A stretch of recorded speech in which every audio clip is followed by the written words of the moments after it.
Welcome back to Dum-Dums and Dragons, where improvisers who've never roleplayed before journey into the world of Dungeons and Dragons. I am the Great Wizard Bukake, your host. Our heroes are continuing their journey into the adamantine mine to break into Akka.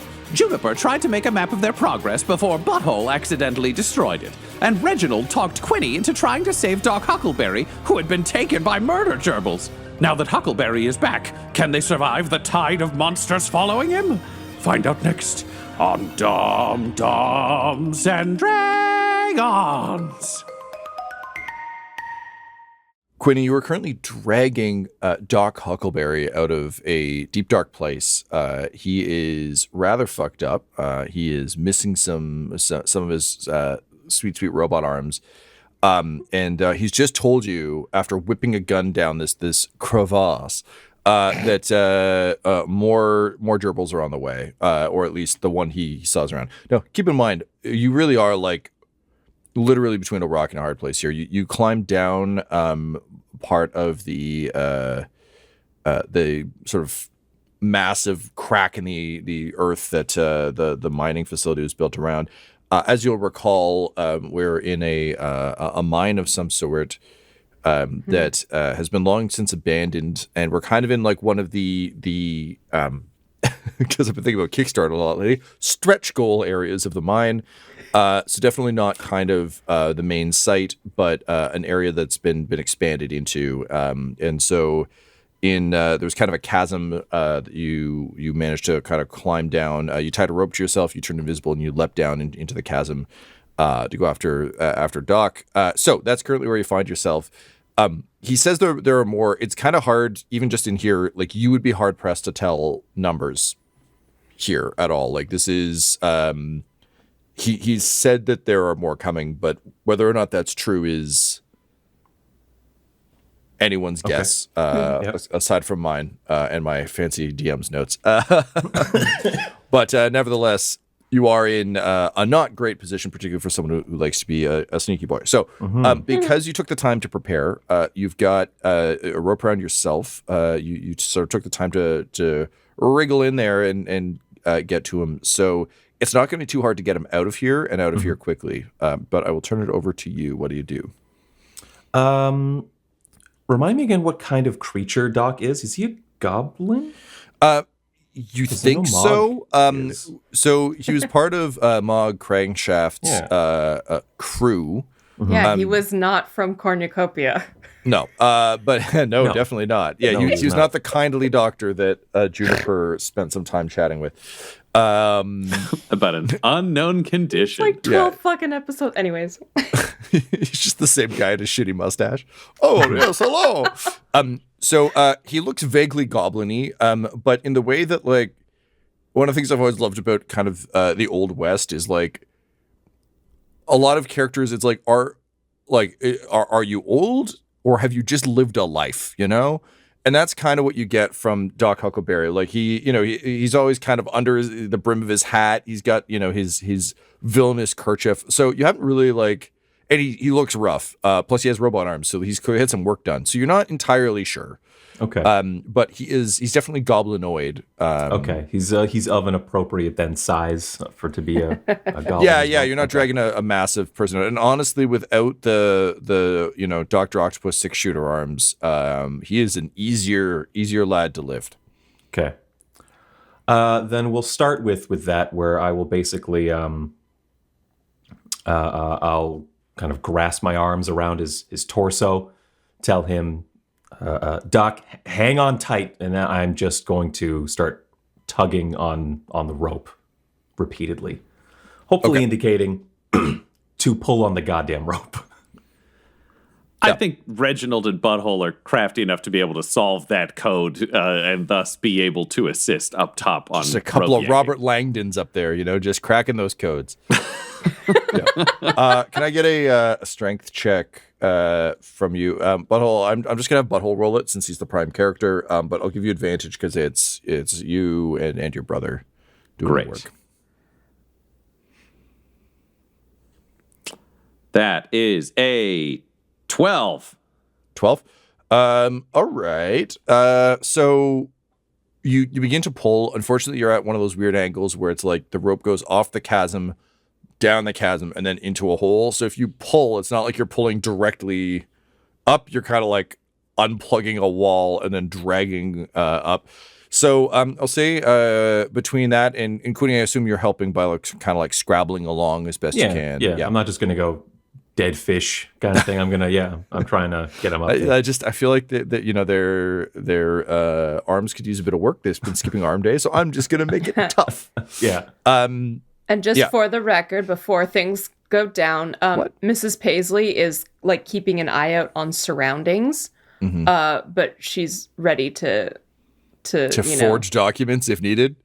Just like she's ready to go like all crunge and jump in there. Okay, fair enough. Yeah. And admittedly, I did make a Robert Langdon joke, so if she was going to forge notes, that would actually probably help the Langdon situation. So what I'm saying is fuck me, I guess, on that one. Points to you. I self-snarked myself to death. Put it on my tombstone. All right. So with a not so mighty tug, you manage to kind of pull a scrabbling Quinny just kind of to the edge of the hole. So he's not like Doc Huckleberry. Doc Huckleberry. Doc Huckleberry. Yeah. Dr. Otto Octavius. So you pull Dr. Huckleberry and Quinny to the edge, and you aren't fully clear, but you're out of the sort of dark crack in the chasm, which is good news. But also you're still not entirely free. So you're now hanging out. Quinny, I'm going to say you're no longer invisible because you're like actively doing a thing. Yep, that makes sense.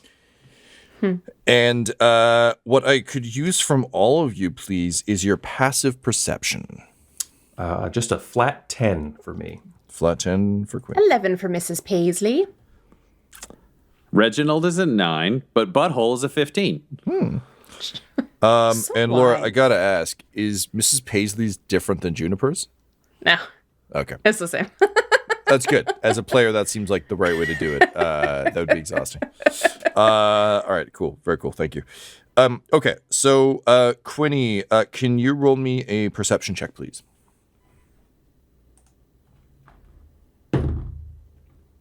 That's an 18. 18. You see movement deep within the crevice you've just been pulled out of, but far enough away that you can't really get a clear sight of it. The good news is it's not something like hauling ass toward you. It's just kind of a blur deep within the chasm, and you can hear like a scrabble of rocks and debris as something kind of moves through the earth. But luckily nothing is popping out at you. Okay. Moves through the earth? I mean, whether that's like burrowing or moving through other cracks and veins. As you know, this is and it's been a hot second for us. I know, dear listener, it's probably been like 48 hours or something for you. We've lived a life. The area you're in has a lot of sort of blind exits that Mrs. Paisley, you've done some work to map. The unfortunate thing is you just don't have a great sense of the geography of this space at all, and you're not sure whether something can move freely between these areas or if it has to burrow or what the fuck is going on yet. So that brings us to the end of that. So Quinny, you and Doc Huckleberry are hanging there. I gotta roll some dice. Don't worry about it. I rolled a 1, so definitely don't worry about some of it. Those ones died. Something great happened for us. Meanwhile, far away, 5 XP to Lil Pimpin. All right, so Wow. that's fine. Top of the round is Reginald. So Reginald, you are with Butthole. You're pulling on this rope, trying to get Quinny and Doc Huckleberry back. Doc Huckleberry is actually one of your guys now, so I think that there might be some more stakes to this. Plus, he's pretty murdery, which is something you always like having on hand. Would you like to attempt to pull him again, or what does Reginald do? Cool. Just for my brain, is this based on passive perception for who goes first? You rolled last session on initiative. Thank you. My brain passive is perception exploding. is a different thing. Don't worry about it. That is true. Reginald's going to keep pulling, man. This is his guy. He's ready to give it a big old tug. All right, fantastic. So same song, different day. This time though, using Reginald stats with Butthole providing advantage. That is a 21. There we go. Oh. Well, the good news is you're now pulling at like a proper angle to hoist things. So you're able to pull them up rather quickly to the lip. Reginald, is there anything you'd say to Butthole to like inspire him to this feat of, given that the previous one didn't really get the job done? Rather than imagining pulling them up, imagine you're pulling yourself up a wall away from a fire that's going to kill you. Oh God, it's going to kill us! And he just starts pulling on the rope, and that's his trick, is he doesn't imagine helping anything else. It's just lifting himself to safety, because that's how most of his exercise routines go. That's pretty great. Really clever. I also feel like, I don't know that he would know to do this, but evoking fire for Butthole is that's a solid play. Oh, yeah, Butthole's livid about the idea of fire getting anywhere near him, so it's all playing out. Great. And he's super mad because Reginald still has those fucking golden gloves that Butthole no longer has, that were stolen from him by fate. Yep. Huh. It's fair. He's just wearing them in front of him. All right, so together you manage to pull hard and up Quinny and Doc Huckleberry come. I gotta pause for a second and ask you about these gloves. What the fuck is the deal with these gloves? Oh, there were golden gloves of like the dragon or whatever that add resistance to fire. And Butthole used to have them, but he lost them over the course of his adventures, whereas Reginald still has them. Because Reginald didn't go to like the Old West and lose a bunch of his shit on the way. Phenomenal. Thank you. All right. So Quinny, you and the Doc get pulled back up. I'm going to pause our initiative order for a hot second, so you guys can regroup. You pull him up. In the better light, you can see that he still has one robotic arm, but the other three have been torn clear. He's got some like gnarly looking cables, and again, like.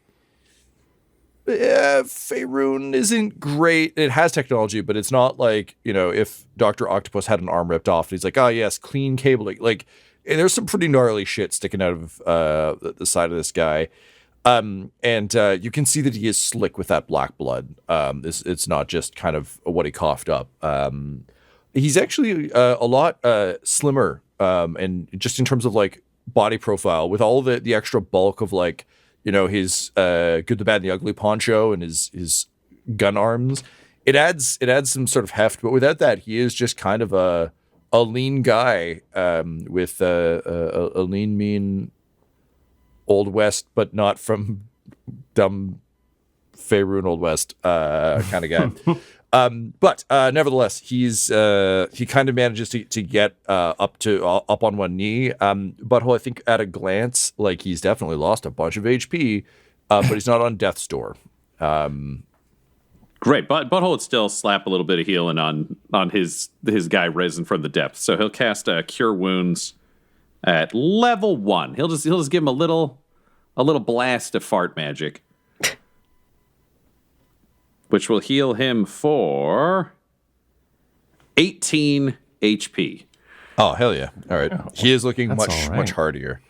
There's a second where like he kind of like looks down at all the ravaged machinery. You can tell he's got one of those Dr. Octopus style like robo girdles kind of like drilled into him. And he kind of like looks down at it, and you can just see the kind of like mild frustration of someone whose, additional limbs are robotic and not organic around the guy who can just make limbs regrow.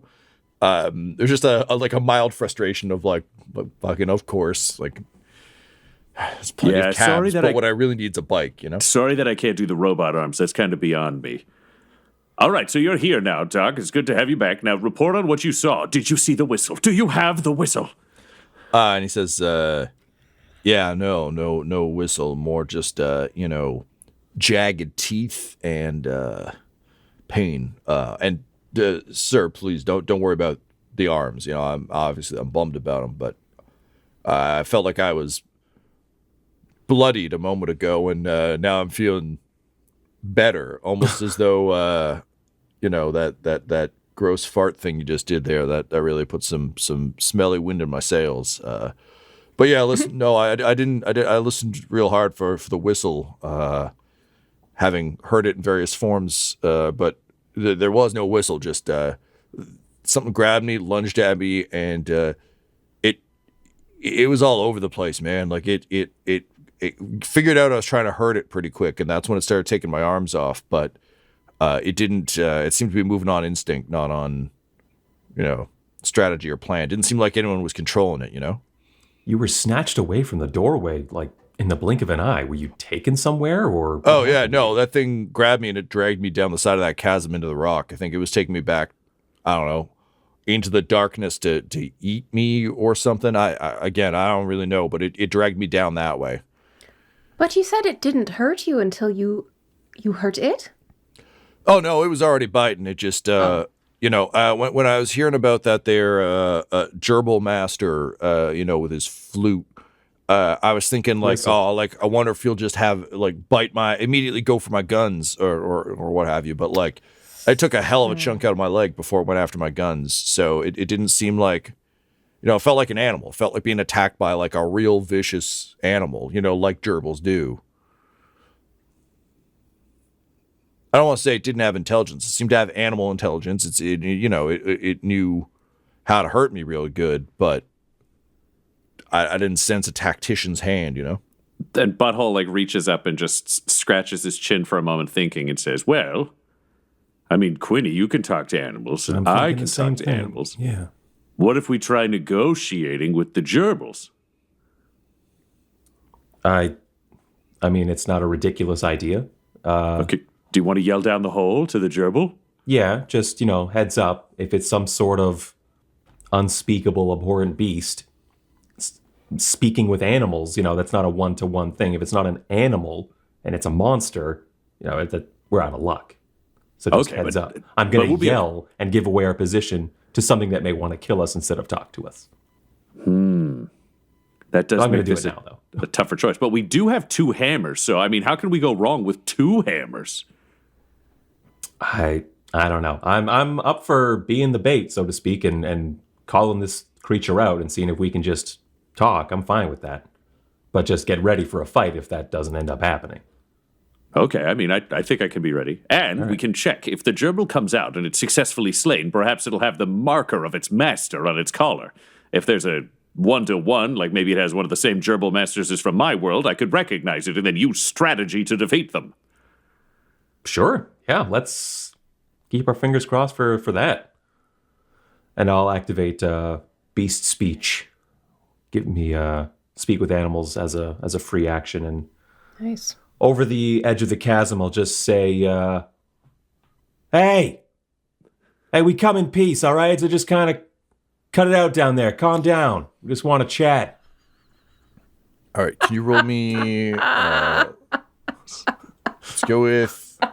Reginald and Butthole will hide behind nearby things in case they have to spring out, and Butthole will wheel Mrs. Paisley with him so she can keep doing her drawing of a map.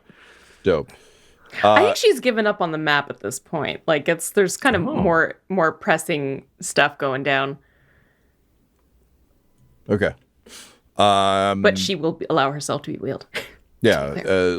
Also, I assume this is a pen is mightier situation. You have the greatest weapon of all, the written word. So, you're armed and dangerous too. Mrs. Paisley puts away her pen and draws the blade of walls. Yeah, that's probably better. Okay, but Mrs. that Paisley, might be mightier. just remember, Quinny's not an experienced negotiator, and are you the therapist? I can't remember who the therapist is. No, dear, I'm not. I'm the forager. Oh, then stick with the sword. Yeah, you're not going to be much help here. Quinny, I'm going to need a persuasion check from you, please. Where's my persuasion? There it is. +3 to this die result. It's a big old 7. So look out down there. I was going to say, it's real strange to be going for persuasion, not deception for you. It's a weird new realm we're entering. You just legitimately telling the truth. Yeah, all right, cool. So that'll show me. Yeah, teach me to tell I the know. truth. Yeah, no good deed goes unpunished. I mean, he did say we come in peace, and we are trying to invade a neighboring kingdom. That's fair. Your voice echoes loudly, Quinny, off the walls of the chasm, and you just kind of hear your honestly, like, fair and legitimate terms just kind of echo and bounce off of stone. And then all is silent for just a hot second as you yell it down, as you wait for a response. This is good. They're thinking. At which point, Butthole, you get tackled to the ground by a gerbil that is blurred off of a wall just at tremendous speed. This is good. They're thinking. So we're gonna roll a quick oppose check to see if you go for a little swim in that chasm there. I'm gonna need a let's go with an athletics check, please.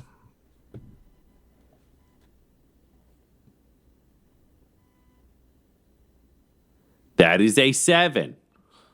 All right.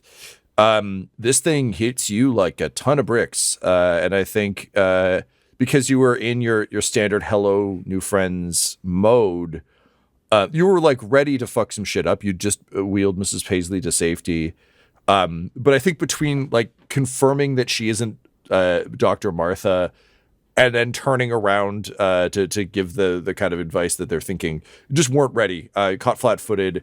So the thing slams into you, and it just knocks you flying, tumbling with it off the edge into the chasm. So you begin to kind of like roll down. It's a fairly steep incline. It's not like it's a 90-degree drop, but it's not a pleasant like roll down a hill either.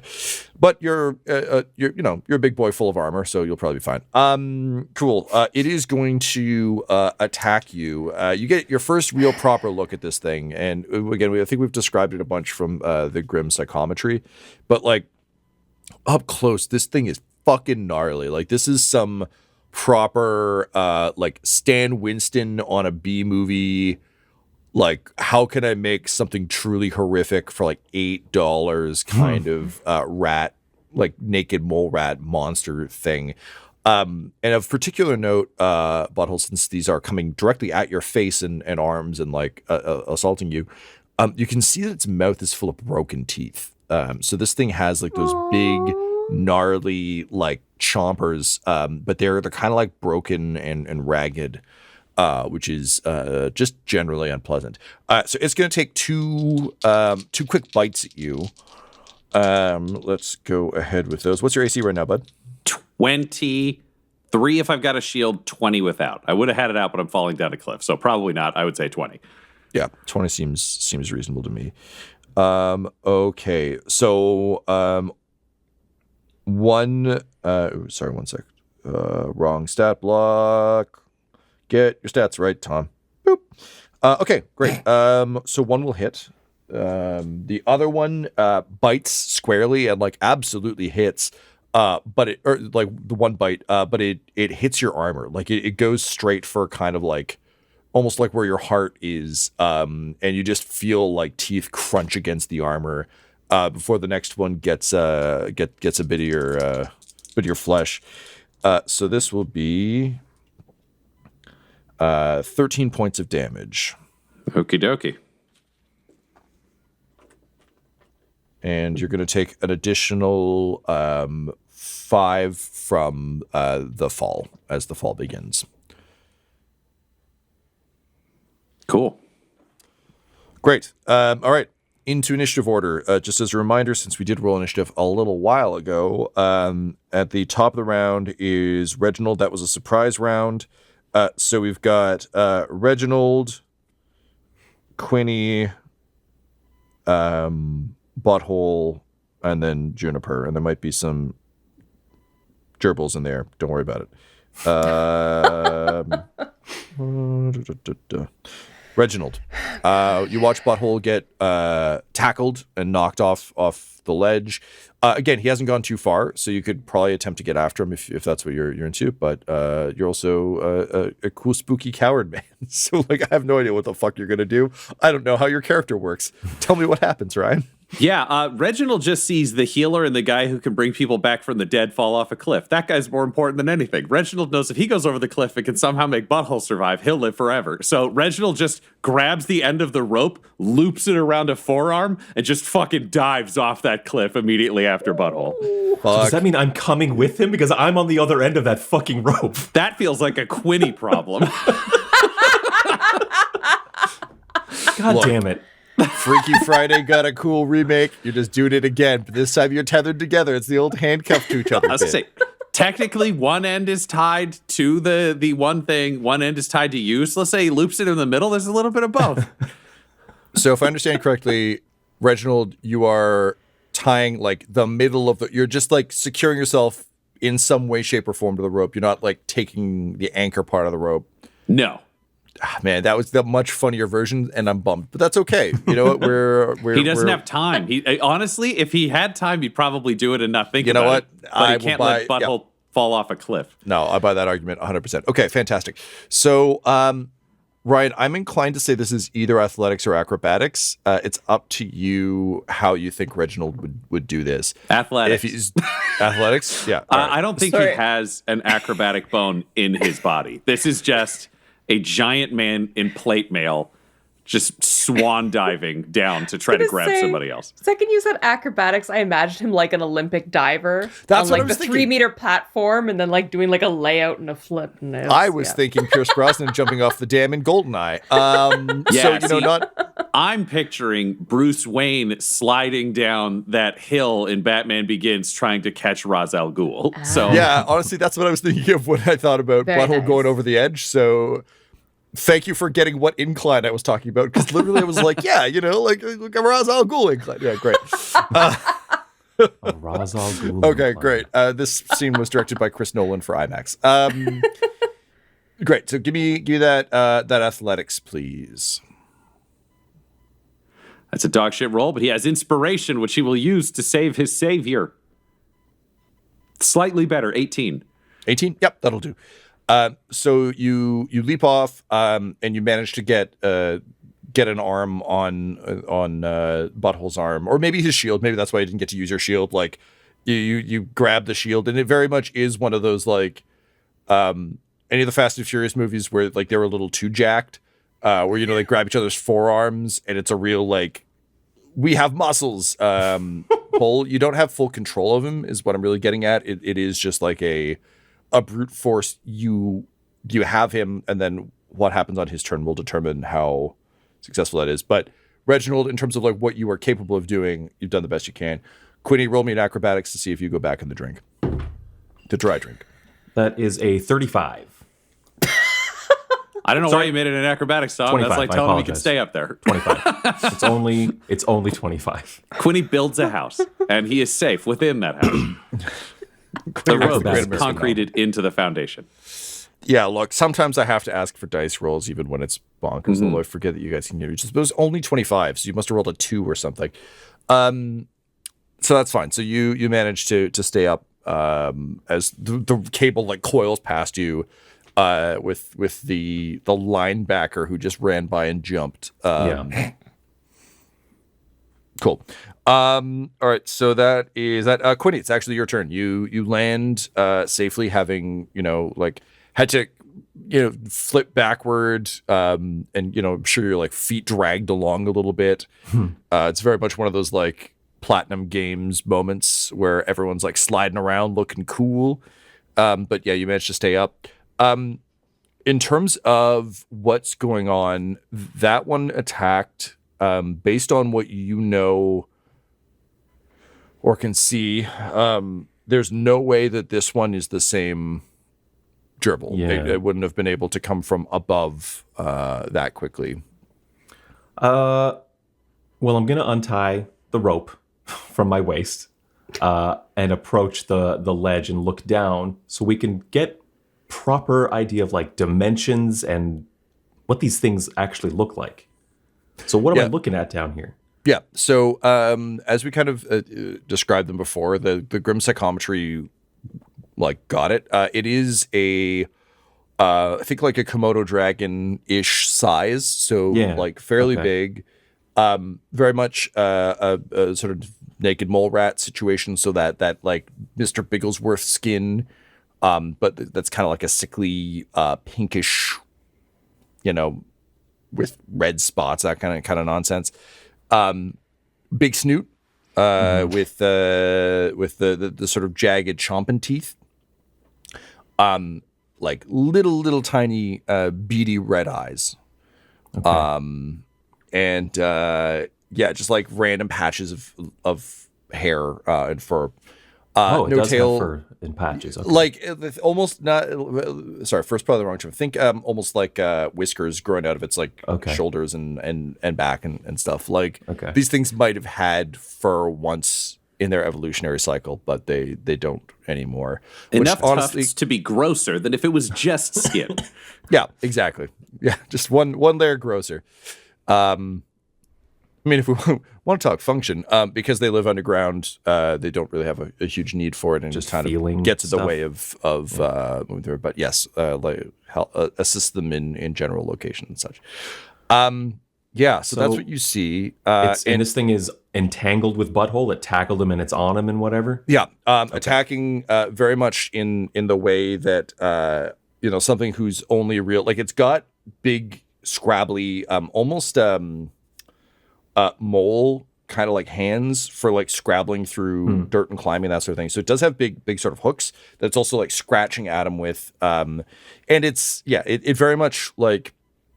It's not holding him. It just tackled him and is now attacking him.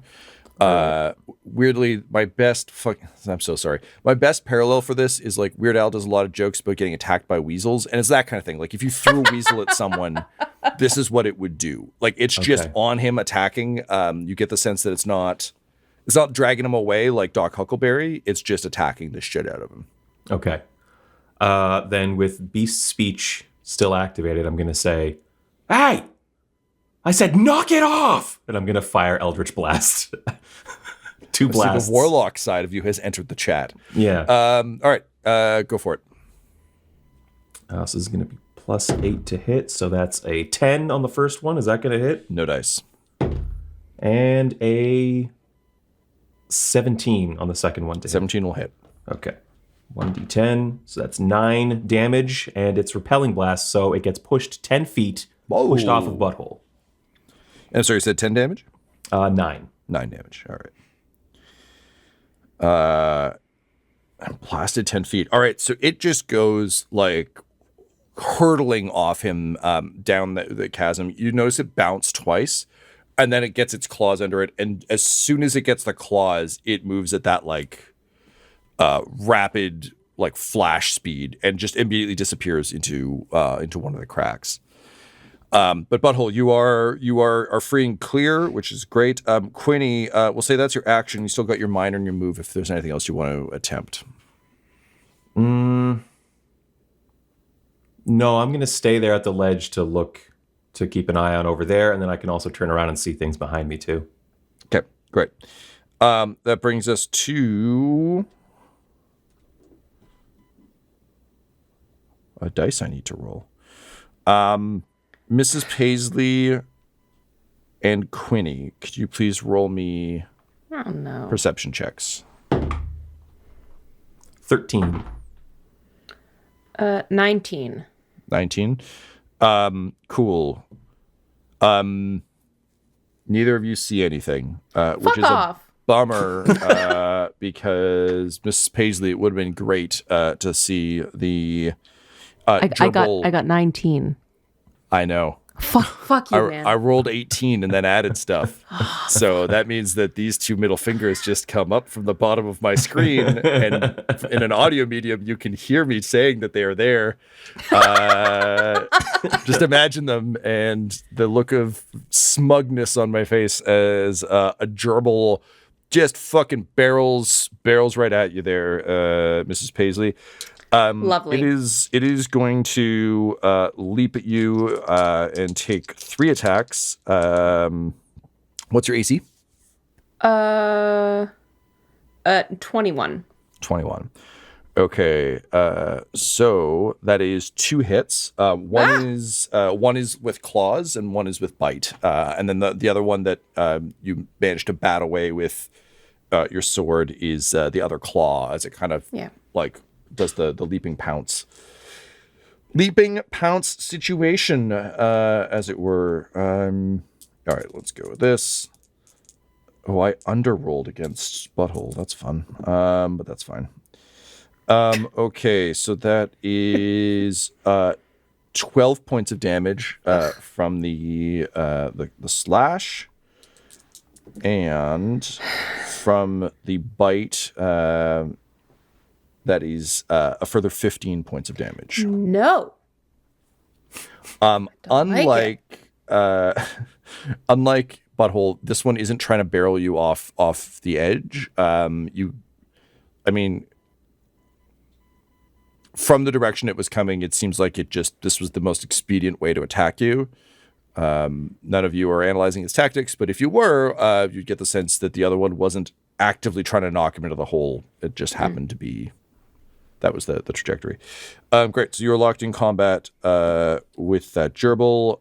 However... It just happened to be a holy combat? Ooh, because of all the holes. Butthammer, the god and the king. Interestingly, though, I failed my disengage. So Juniper, Mrs. Paisley, you'll get a free attack of opportunity as this thing carries on past you, having hit you. So go ahead and do that. Did I get a look at, like, was the thing injured or anything, or like? This one is it having a time? It's just like. So fresh and so clean. As clean as a weird, gross, naked rat monster with patches of grossness can be. Damn. I don't want to attack. You also don't have to. You can just let it go. It just basically, like, this thing is streaking past, hits you on the way by, and it just keeps going.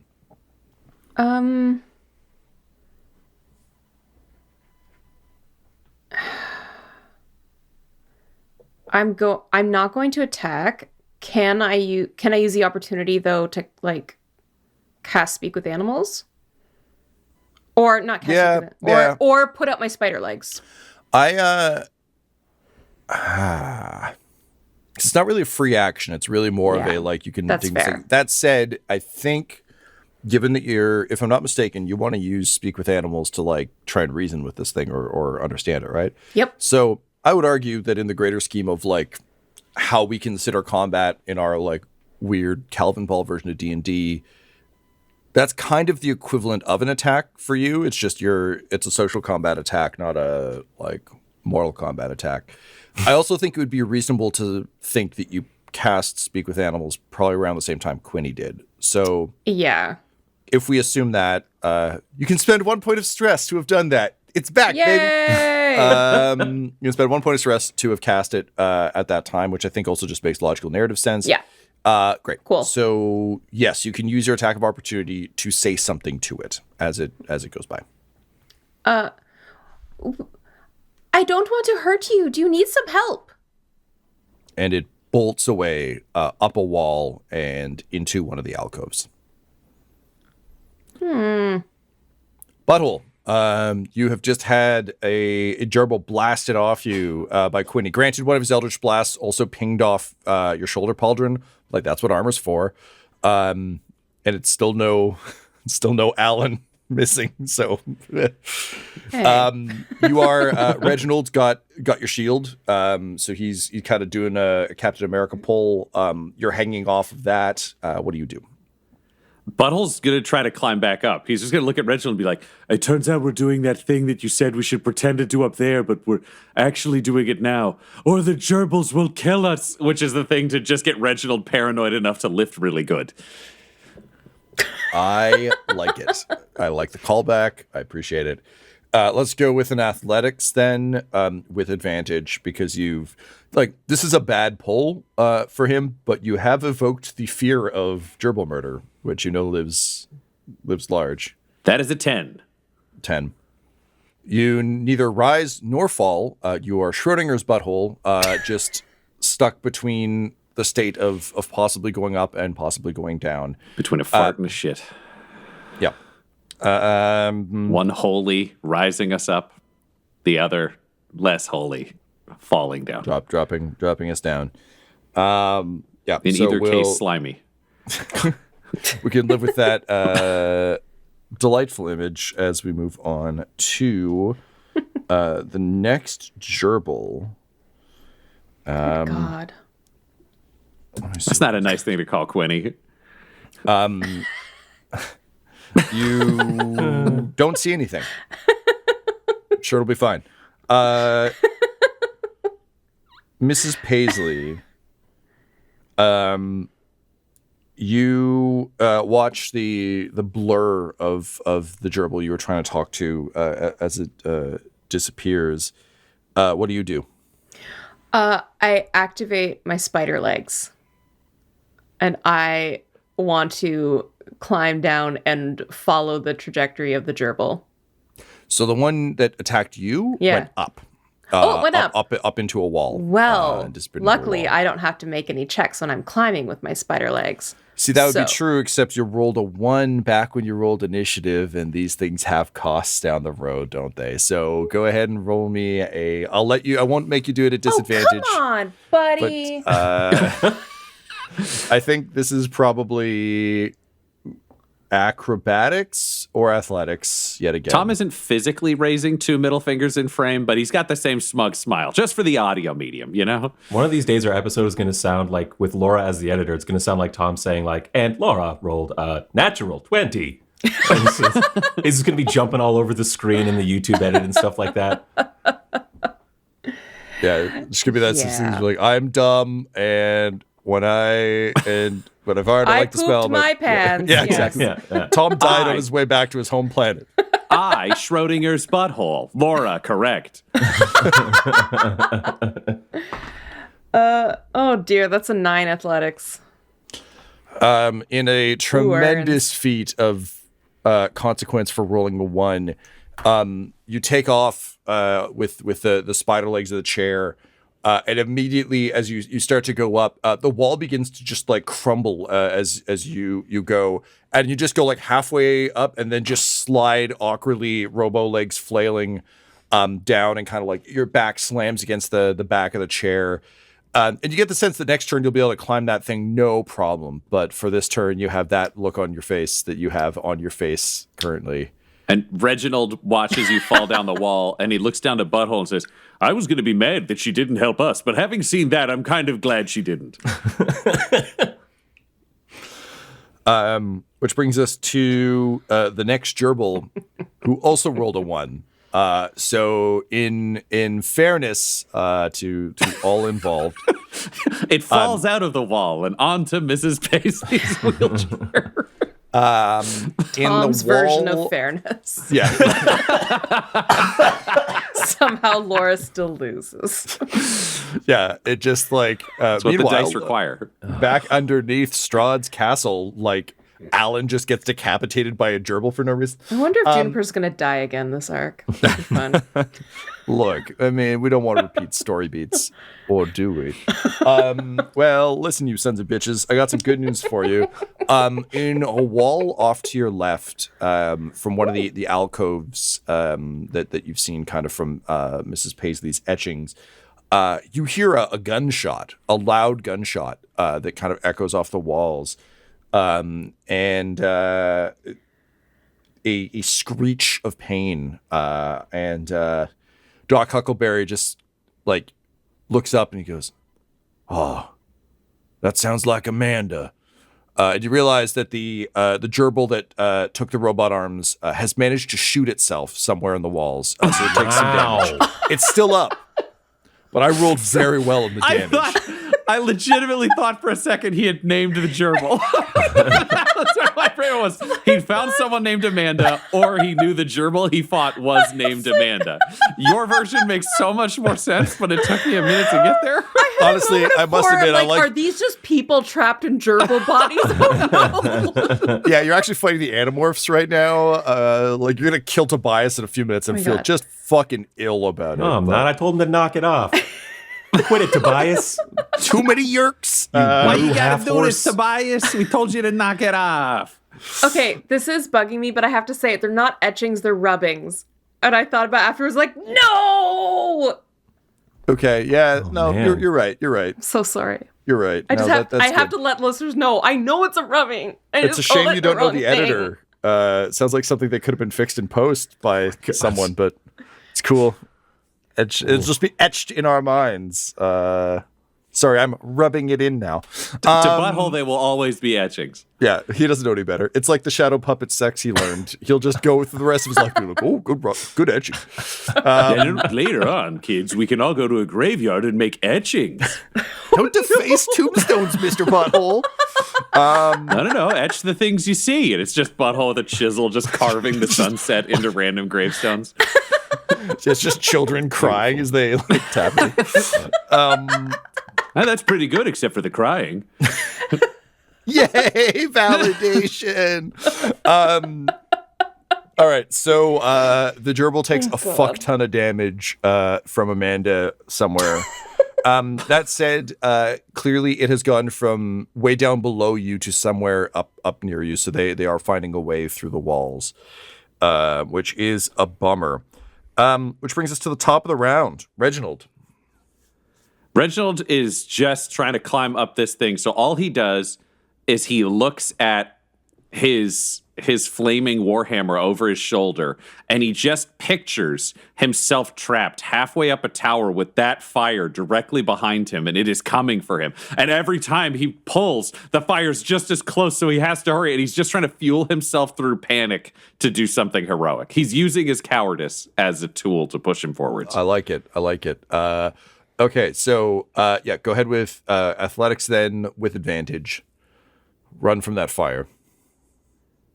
That is a 19. 19. All right.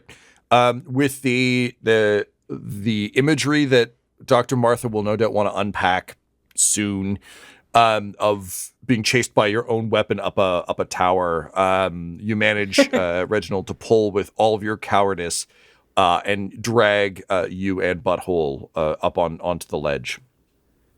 There's nothing that being afraid can't do. I mean, normally I'd argue the point, but it kind of worked. So If he ever connects with Annan, he's going to put out the world's least helpful motivational book. Oh my God. be afraid. Be very afraid. Period. Yeah. Advice to live by. How to Not Die, a book by Reginald Tingler. He puts someone else's name on it because he doesn't want them to know his secrets. All right, Quinny. So Reginald has pulled Butthole up to safety. You've been kind of in an observational mode. So there are no gerbils on the field right now. I guess my question to you would be like, what does Quinny try and do here? Yeah, with beast speech active throughout these hit and run attacks and things like that, have I heard any communication between these creatures that I could understand? Absolutely none. Okay. So at this point, Quinny, I think, is going to say, like, these either aren't natural animals or they are, and they're just very well practiced at this kind of fuckery. We got to move. We're sitting ducks out here in the open where they've got all these entrances and exits. If we get into one of the tunnels, they can either come at us from the front or the back. That's better odds. Let's get going. Yeah, I think negotiations are over. We're reaching, let's get out of here and then kill any of them that get too close. Hey, Juniper, or old lady Juniper, you got any map updates for us? Like, which one of these gets us going? Laura, you can roll me an I was going to say, investigation. Did I see I know he said it was like one long. Yeah, there's a clear thing. exit, but I think given the context you're currently working with, an investigation might yield interesting results. 17. 17. All right. So, looking at your rubbing now, you're Which is able etched onto the page. Yes, and into our hearts and minds. Looking at your chiseled engraving of a map, it is clear that there is sort of an exit into the central mine, as we established. That's kind of like across this bridge, big sort of bridgeway that crosses the chasm. There are also all these sort of entrances and exits that you've noticed. That said, based on what you're looking at now and how these things are moving, you feel like if you did want to stay and fight or just understand it better, you could probably dive a bit deeper to figure out where these things are like what the entrances and exits they can use are. But that would require staying in the room and observing them. So if the goal is to haul ass, then like... No, she's disturbed enough that they aren't responding to attempts to speak with them. So hauling ass is where it's at. So her sword kind of pointing forward towards the other end, just like, that way, and as she skitters along the ground. Yeah. How far away is this exit, Tom? I'm glad you asked, Ryan. It is 2 sort of like full... Like, you can't get there in one turn. It'll basically take 2 turns worth of movement to get over there. Unless you're Quinny, in which case you're just fucking Goku and whatever, you'll just fly on your cloud. But for the rest of you, it'll take 2 rounds worth of motion. Now you can dash, but I will warn you that dashing will leave you open to gerbils because you're running like... Basically, if you're like tactically moving up and then moving up again, you're not really at any disadvantage other than just the gerbil attacks. If you're just like booking it, then I'm gonna do some mean things to you. But you will get there sooner, which means less mean things will happen. Yeah, you get what I'm getting at. And King Butthole will look to the rest of you and say, "Stay close to me. This is going to be totally fine. I've got an idea." And then he is just going to squat down and then just start farting. And you just hear that like, fart, fart, fart, fart, fart, fart, fart, fart. It's the machine gun of farts. Only instead of just swirling hammers appearing around him in a large radius, you actually look closer and you can all see that they are miniature versions of Butthole holding onto a hammer that is pulling him around like a psychotic Mary Poppins. And they're just swirling all around in a hammer field. So he's going to cast Hammer Guardians, which creates... a spiritual hammers flit around him 15 feet in all directions. He's going to choose so that they don't affect any of his companions and just like yank him in as close to himself as he can. And then everybody can move forward in the cover of his guardians. All right. So with a swarm of tiny buttholes flying around you, you begin the perilous trek across the bridge and over the chasm. This episode of Dum Dums and Dragons features the voices of Ryan LaPlante at the Ryan LaPlante on Twitter, Tyler Hewitt at Tyler_Hewitt on Twitter, Laura Hamstra at EL Hamstring on Twitter, and our DM Tom McGee at McGeeTD on Twitter. This episode's sound was edited and mixed by Laura Hamstra, and Dum Dums and Dragons artwork is by Del Borovic, who can be found at delborovic.com. Our theme songs are And Now for That Massive Coronary and Skipping Through the Orchestra Pit Part 1 by Peter Gresser, and our ad music is No Control and Chiefs by Jazzar, JAHZZAR, all available at freemusicarchive.org. When it comes to Dum Dums and Dice, you can visit our website at dumdumdice.com. Our Twitter and Instagram are at dumdumdice, and on Facebook at facebook.com/dumdumdice. But most importantly, we've got merchandise at redbubble.com/people/dumdumdice, or you can join our Patreon at patreon.com/dumdumdice. That's DUMBDUMBDICE. And tune in next week for more Dum Dums and Dragons. Dum Dums and Dice has to give a special thank you to the supreme beings of our Patreon at this time. The Half-Blind Prophet, Christopher Little, Sue One, George Dolby, Richard Cranium, Gavin and Abby McDonald, Logan, Fire Unfriendly, Grandma Likes D&D, Alan, Stabby Stranger, Glitch Trick, Roman Brown, Spot Allen, Flynn 1138, Alarain Okapi, OMG, it's Big Nick. D&D and things, Norma Byers. Schrödinger's Pepper. Guy Edwards, Flea Unit. Madre de Gatos. Lady Maiden, Melissa Rain. Nithrian, Garbo Ape. And Jill and Noel LaPlante. If you want your name to be added to this list, you can join our Patreon too at patreon.com/dumdumdice. Thanks to them, and a little bit of thanks to you.